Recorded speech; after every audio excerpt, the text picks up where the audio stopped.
Video को शुरू करते हैं।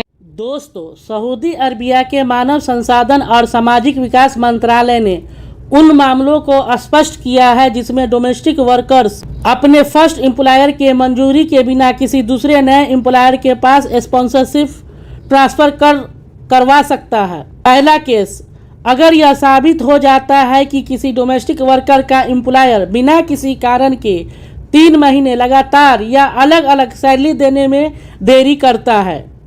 दूसरा केस, वह डोमेस्टिक वर्कर जिसे सऊदी में एंट्री किए हुए 15 दिन हो गए हो और उसे रहने के लिए एकोमोडेशन घर की व्यवस्था नहीं किया हो या इसी से मिलता जुलता किसी और प्रकार की विफलता देखा जाता है। तो तीसरा केस, वह डोमेस्टिक वर्कर जिसका रेसिडेंस परमिट इकामा एक्सपायर हो गया हो और एक्सपायर होने के 1 महीने बाद तक अगर उसका इकामा रिन्यूअल नहीं किया जाता है तो इस केस में भी वह ट्रांसफ़र करवा सकता है। चौथा केस, अगर कोई एम्प्लॉयर अपने डोमेस्टिक वर्कर को किसी दूसरे एम्प्लॉयर के पास सर्विस देने के लिए किराए पे देता है। तो पांचवा केस, अगर इस बात का सबूत सामने आ गया हो कि अगर कोई एम्प्लॉयर अपने डोमेस्टिक वर्कर को डेंजर काम करने के लिए दिया हो जिससे उसके स्वास्थ्य और शरीर की सुरक्षा का खतरा हो। छठा केस, अगर इस बात का सबूत मिल गया हो कि वह डोमेस्टिक वर्कर जिसका एम्प्लॉयर के परिवार के किसी सदस्य ने उसके साथ दुर्व्यवहार किया हो। सातवां, वह डोमेस्टिक वर्कर जिसने अपने एम्प्लॉयर और डोमेस्टिक एम्प्लॉयर के खिलाफ शिकायत की उसके उपस्थिति में और वह अपना डिसीजन लेने की प्रक्रिया को लंबा करता है या किसी प्रकार का कोई प्रतिक्रिया नहीं देता है। तो आठवां, अगर कोई एम्प्लॉयर अपने डोमेस्टिक वर्कर के खिलाफ गलत रिपोर्ट यानी हुरूप लगाता है तो इस केस में भी ट्रांसफ़र ले सकता है।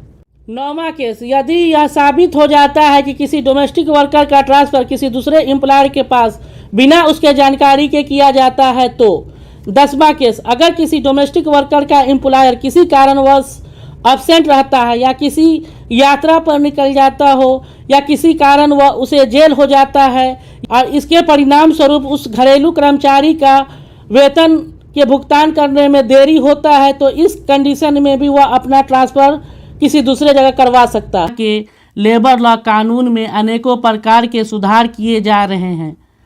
अभी जो हम अपडेट आपको बताने जा रहे हैं यह आपके मंथली सैलरी से रिलेटेड है। अगर आपका एम्प्लॉयर आपको सैलरी देने में आनाकानी करता है या फिर सैलरी टाइमली नहीं देता है तो आप अपने एम्प्लॉयर के खिलाफ कंप्लेन दर्ज करवा सकते हैं।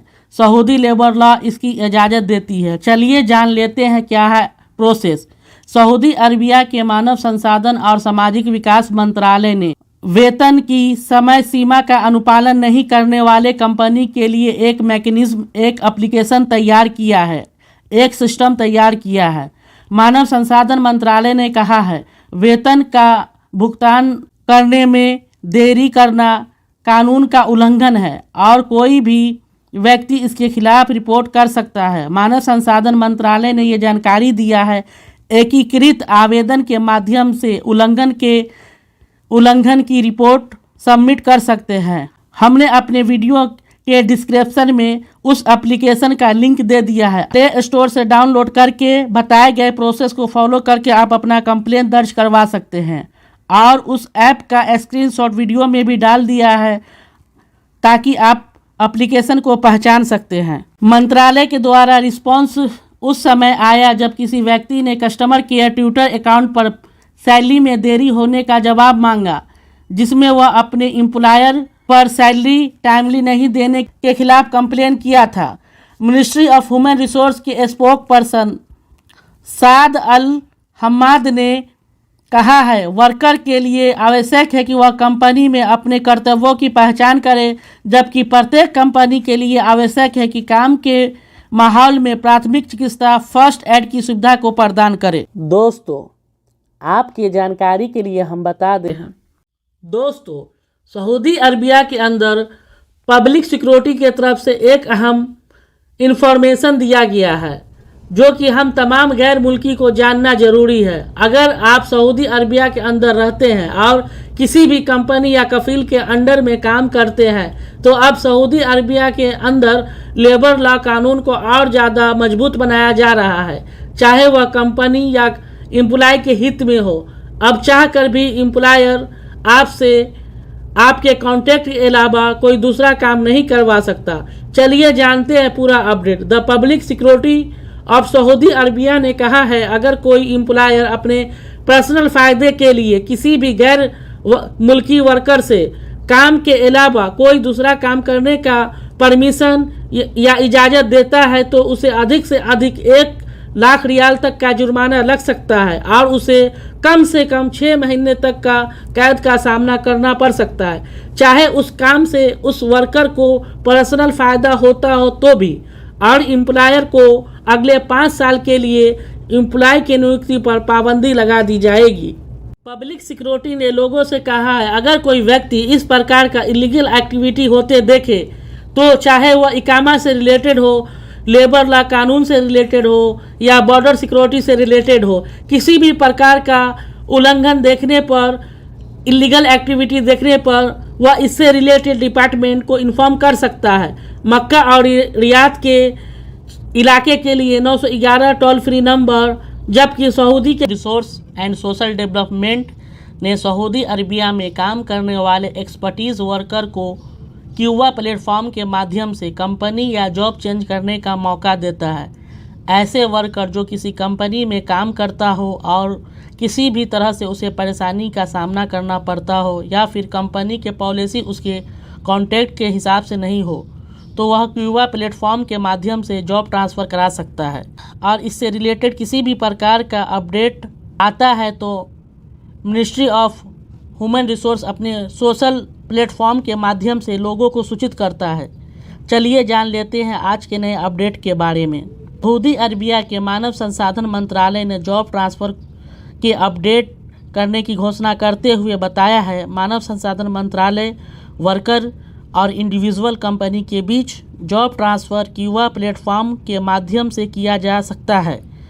मंत्रालय ने कहा है क्यूबा सिस्टम एक ऐसा माध्यम है जिसके द्वारा इस काम को आसानी से किया जा सकता है और एक वर्कर्स को किसी दूसरे कंपनी में स्विच ओवर ट्रांसफ़र करने में आसानी करता है और इस काम को आसान बनाता है, जो कि लेबर मार्केट को भी अपडेट करता है और लेबर राइट्स को भी मजबूती प्रदान करता है। क्यूबा प्लेटफॉर्म एक बड़ा लेबर मार्केट के पॉलिसीज़ को डेवलप करने में सहायता करता है। अगर कोई वर्कर्स न्यू एम्प्लॉयर को खोजता है तो वह आसानी से नए कंपनी में जा सकता है और यह नए एम्प्लॉयर को उस वर्कर्स के गवर्नमेंट शुल्क को भी भरने से बचाता है जिसने जॉब ट्रांसफ़र कराया है और जो उसका प्रीवियस एम्प्लॉयर था उसी के द्वारा ही इस फीस को जमा करना पड़ेगा।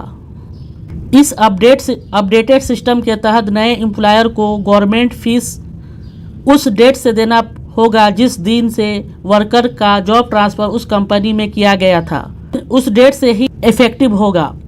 मंत्रालय ने इस बात पर जोर देकर कहा है जो करेंट एम्प्लॉयर होगा उस पर किसी भी प्रकार का अनपेड राशि को जमा करने का बोझ नहीं पड़ेगा जो उस वर्कर पर बकाया होगा, क्योंकि उस वर्कर के पिछली सेवाओं का वर्तमान एम्प्लॉई लाभ नहीं उठाया था। मंत्रालय के अनुसार Cuba job transfer system worker के करियर का फ्यूचर बेहतर बनाने का एक बेस्ट प्लेटफॉर्म है और यह लेबर मार्केट के बीच रोजगार के अवसर को भी प्रदान करता है और जॉब ट्रांसफ़र प्रक्रिया के तहत एम्प्लॉय की कमी को भी दूर करता है और कोई भी एम्प्लॉय अपने मुताबिक कंपनी खोज सकता है। और यह सिस्टम जॉब ट्रांसफ़र सिस्टम के लचीलेपन के स्तर को भी दूर करता है। क्यूबा प्लेटफॉर्म रोजगार के क्षेत्र में लेबर मार्केट को एकीकृत और प्रतिस्पर्धा बनाने के उद्देश्य से सभी प्रकार के सेवा देने के लिए सक्षम बनाता है, जिसका ऑब्जेक्टिव है रोजगार के लक्ष्य को बढ़ावा देना। कुछ दिन पहले ही मंत्रालय ने एक नया अपडेट लेकर आया है। प्राइवेट सेक्टर के कंपनी को वर्कर्स के बकाया गवर्नमेंट फीस में छूट देने का फैसला लिया था, जो वर्कर क्यूबा प्लेटफॉर्म के माध्यम से अपना जॉब ट्रांसफ़र करवाता है और इस सर्विस को 9 जून 2022 से इफेक्टिव कर दिया गया है। मंत्रालय के फैसले के अनुसार जिस कंपनी या प्रतिष्ठान से वर्कर अपनी सर्विस को ट्रांसफ़र करने की मांग कर रहा हो तो वर्क परमिट शुल्क, वित्तीय मुआवजा, रेसिडेंस प्रूफ, इकामा के रिन्यूअल होने में देरी का फाइन इत्यादि सभी प्रकार का खर्च का वहन क्यूबा प्लेटफॉर्म एम्प्लॉय के प्रीवियस एम्प्लॉयर से वसूलने का फैसला लिया है और इस प्रक्रिया को एक्टिव कर दिया गया है। इस डिसीजन का उद्देश्य है नए व्यवसाय को चलाने को सक्षम बनाना, जबकि पिछले प्रक्रिया में यह वर्कर्स को ही सभी प्रकार के फीस का खर्च देना पड़ता था। वर्कर का जॉब ट्रांसफ़र फीस, इकामा में देरी होने का फीस और बकाया फीस सभी प्रकार के फीस वर्कर को ही देना पड़ता था। शुरू करते हैं। दोस्तों, सऊदी अरबिया के ministry of human resource and social development vision 2030 के तहत सऊदी अरबिया के अंदर कुछ और नए सेक्टर को सऊदीजेशन प्रोफेशन से लिंक कर दिया। अब इस प्रोफेशन में केवल सऊदी नागरिक ही काम कर सकते हैं। अब से इन प्रोफेशन में नॉन सऊदी वर्कर्स को काम करने की इजाज़त नहीं होगी। इसीलिए हम कह सकते हैं सऊदी अरबिया अब गैर मुल्कियों के लिए नहीं रहा। आइए आपको इस प्रोफेशन का नाम बता दें जिसमें गैर मुल्की लोग काम नहीं कर सकते। Saudi labour law in profession को सिर्फ सऊदी नागरिकों के लिए ही सीमित कर दिया है।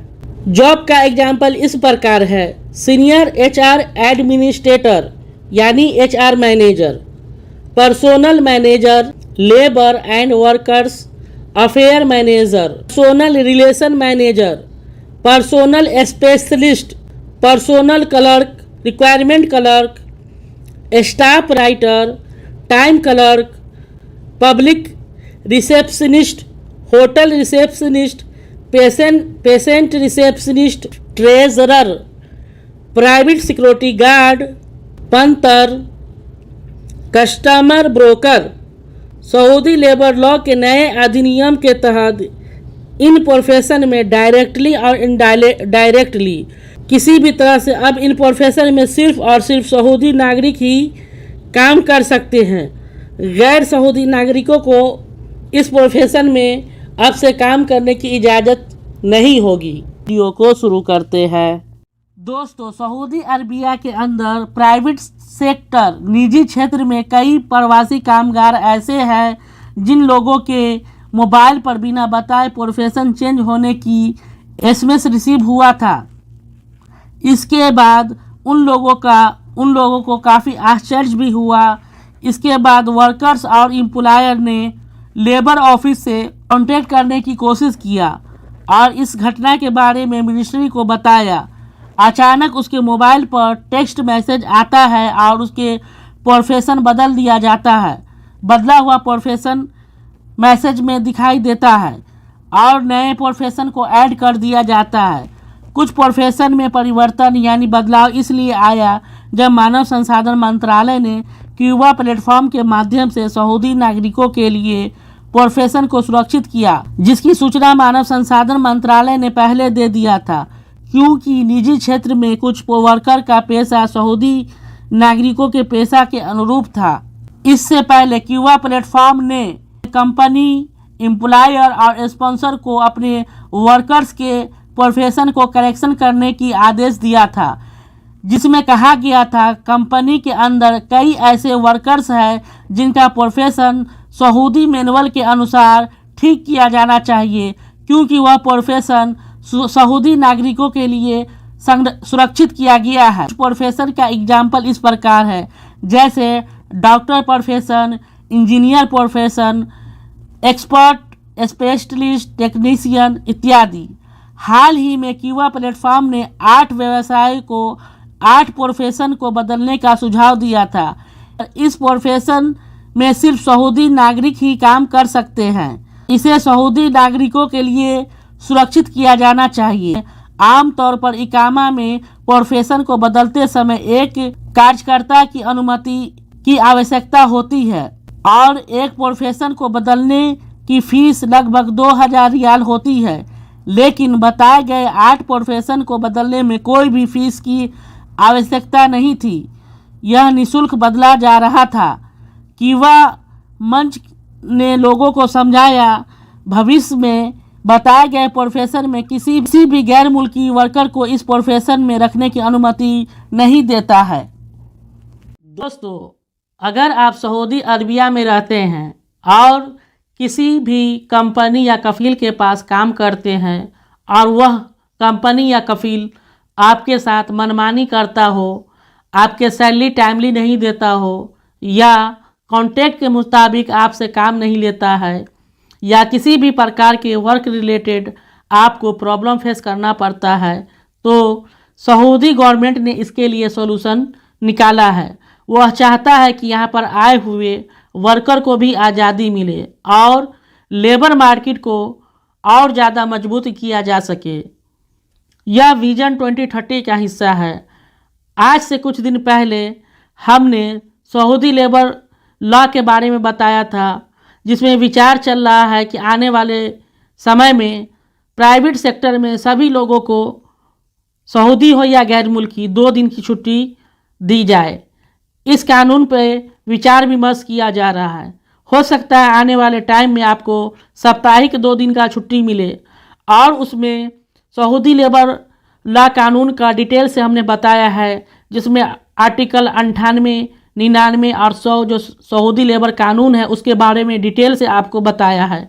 अगर आपने वह वीडियो नहीं देखा है तो उस वीडियो को ज़रूर देख ले, ताकि आप पूरी बात अच्छे से समझ सके और आप अपने हक के लिए लड़ सके। चलिए जानते हैं क्या है नया अपडेट जॉब ट्रांसफ़र सिस्टम में।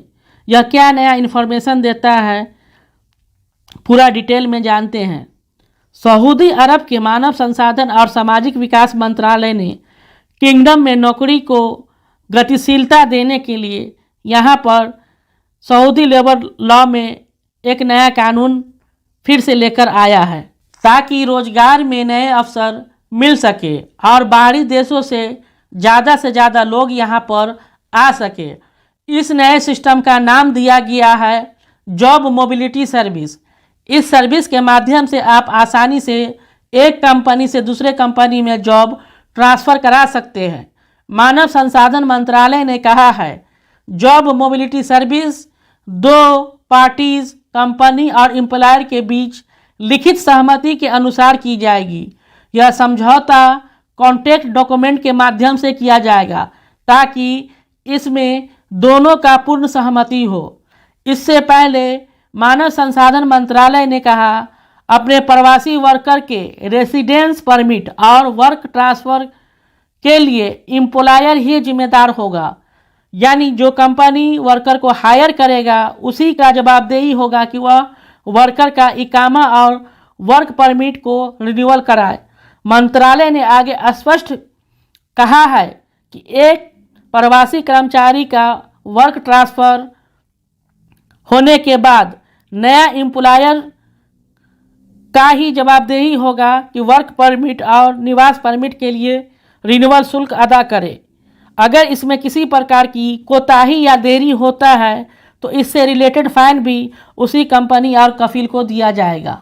आगे मानव संसाधन मंत्रालय ने कहा है, जॉब ट्रांसफ़र करना उसी लोग का संभव होगा वह जिस काम पर यहाँ आया हो और वह अधिक से अधिक 2 बार वर्क ट्रांसफ़र के लिए अनुरोध कर सकता है और यह प्रक्रिया सऊदी जवाजात के माध्यम से किया जाएगा। कंपनी और एम्प्लॉय दोनों को सूचित किया है, अगर कोई व्यक्ति किसी कंपनी से कॉन्ट्रैक्ट समाप्त करना चाहता है या फिर कंपनी किसी वर्कर के साथ कॉन्ट्रैक्ट समाप्त करना चाहता है तो उस कंडीशन में क्या करना चाहिए। मिनिस्ट्री ने लोगों को सूचित किया है कि अगर कोई वर्कर किसी कंपनी को छोड़ना चाहता है और उसका कॉन्ट्रैक्ट कंपनी के साथ अनलिमिटेड पीरियड का हो और वह सैलरी मंथली बेसिस पर रिसीव करता है तो उसे कम से कम 60 दिन पहले कंपनी को इन्फॉर्म करना चाहिए। दूसरा कंडीशन यह हो सकता है कि वह वर्कर मंथली बेसिस के आधार पर सैलरी रिसीव नहीं करता है तो उसे कम से कम कंपनी को 1 महीना पहले इन्फॉर्म करना चाहिए। इसी तरह अगर कोई कंपनी किसी एम्प्लॉय के साथ कॉन्ट्रैक्ट फिनिश करना चाहता है या फिर उसे टर्मिनेट करना चाहता है तो सेम रूल कंपनी के ऊपर भी अप्लीकेबल होगा और कंपनी को चाहिए कि एम्प्लॉय का एंड ऑफ बेनिफिट भी साथ में पेड करे। कंपनी और एम्प्लॉय के बीच एंड ऑफ कॉन्ट्रैक्ट होने का 3 कंडीशन या 3 सिचुएशन हो सकता है। पहला केस ये हो सकता है कि एम्प्लॉय किसी जेन्युइन रीज़न के आधार पर, किसी वास्तविक कारण के आधार पर रिजाइन देता है, तो इस कंडीशन में कंपनी उस एम्प्लॉय को पूरा एंड ऑफ बेनिफिट पेड करेगा। उसका जो बेसिक सैलरी है उसके हिसाब से और उसने जो भी जितने साल कंपनी में काम किया गया है उसके हिसाब से एंड ऑफ बेनिफिट पूरा कंपनी उसको कैलकुलेट करके उसको पेड करेगा। दूसरा रीज़न ये है कि अगर उस एम्प्लॉय का टर्मिनेशन या रिज़ाइन किसी अनलॉफुल एक्टिविटी के आधार पर किया जाता है तो इस कंडीशन में कंपनी उसको किसी भी तरह का पेड करने का हकदार नहीं है। लेकिन अगर उसका कॉन्ट्रैक्ट अनलिमिटेड पीरियड का किया गया था, जब कंपनी और एम्प्लॉय के बीच जब पहले कॉन्ट्रैक्ट हुआ था उसमें कॉन्ट्रैक्ट का टाइप जो था अनलिमिटेड पीरियड का था, तो उस कंडीशन में कंपनी उस एम्प्लॉय को 15 दिनों के सैलरी के हिसाब से उसको कैलकुलेट करके काम किए हुए साल पर के हिसाब से उसको पेड करेगा। और तीसरा रीज़न किसी इल्लीगल कारण से, यानी कि किसी इल्लीगल एक्टिविटी के आधार पर उस एम्प्लॉय का टर्मिनेशन कंपनी करता है तो उस केस में भी कंपनी किसी भी तरह का उसका एंड ऑफ बेनिफिट पेड नहीं करेगा। लेकिन अगर उसका कॉन्ट्रैक्ट लिमिटेड पीरियड का किया गया है तो कंपनी को चाहिए कि कम से कम उसको 2 महीने की बेसिक सैलरी उसको पेड करे। दोस्तों, आपके जानकारी के लिए हम बता दें कि हम सऊदी अरबिया से रिलेटेड डे बाय डे अपने चैनल पे न्यूज़ को पोस्ट करते रहते हैं। यहाँ की होने वाली बदलाव, ministry of social development Saudi Arabia ने इस बात पर गौर किया है कि अगर कोई वर्कर काम के दौरान बीमार पड़ता है या किसी भी तरह का सिक लीव लेता है तो वह अपने कंपनी से उस सिक लीव का पूरा पेमेंट लेने का हकदार है। अगर कोई वर्कर 1 महीने का सिक लीव लेता है तो उसे पूरे महीने का छुट्टी के साथ सिक लीव पेमेंट ले सकता है। अगर वह वर्कर अगले 60 दिनों का सिक लीव लेता है तो उस कंडीशन में भी वह अपने सैलरी का 3/4 हिस्सा 1 साल टाइम पीरियड के अंदर में ले सकता है। इसके अलावा 1 महीने का सिक लीव विदाउट पेमेंट के साथ ले सकता है। इसी प्रकार मानव संसाधन मंत्रालय ने बताया है कि सऊदी लेबर लॉ कानून के तहत किसी भी वर्कर को बीमारी के बाद उसके बीमारी के आधार पर टर्मिनेट नहीं किया जा सकता है, चाहे वह 2 महीने या 4 महीने या साल भर छुट्टी पर रहा हो। मिनिस्ट्री ने आगे बताया है एम्प्लॉय के पास यह अधिकार है कि वह अपने एनुअल सिक लीव स्लिप के लिए रिक्वेस्ट कर सकता है और अगर कोई वर्कर सिक लीव पर है और उसी बीच उसका एनुअल लीव आ जाता है तो उस टाइम पीरियड तक उसके एनुअल लीव को टाला जा सकता है।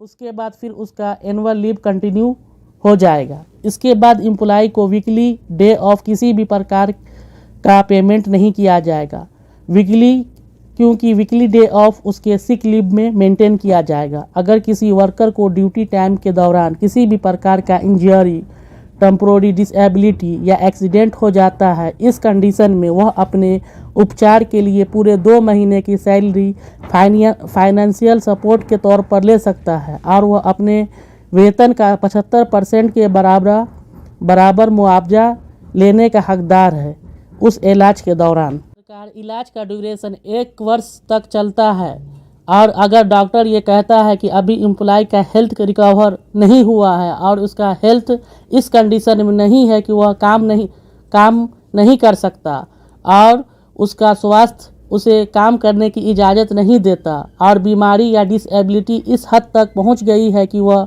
परमानेंट के लिए अपाहिज हो गया है, तो उस कंडीशन में एम्प्लॉयमेंट कॉन्ट्रैक्ट को टर्मिनेट किया जा सकता है।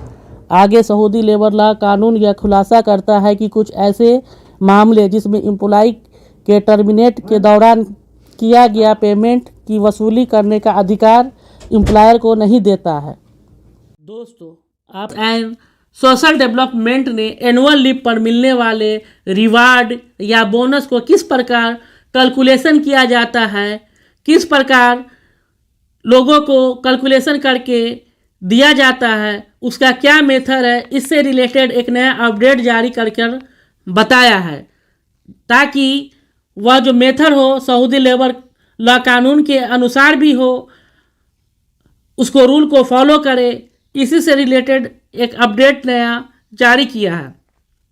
मिनिस्ट्री ऑफ ह्यूमन रिसोर्स से सोशल मीडिया के माध्यम से अनेकों वर्कर्स ने मिनिस्ट्री से ये सवाल किया था कि एनुअल लीव पर मिलने वाला जो अमाउंट है उसकी कैलकुलेशन का सही मेथड, सही तरीका क्या है।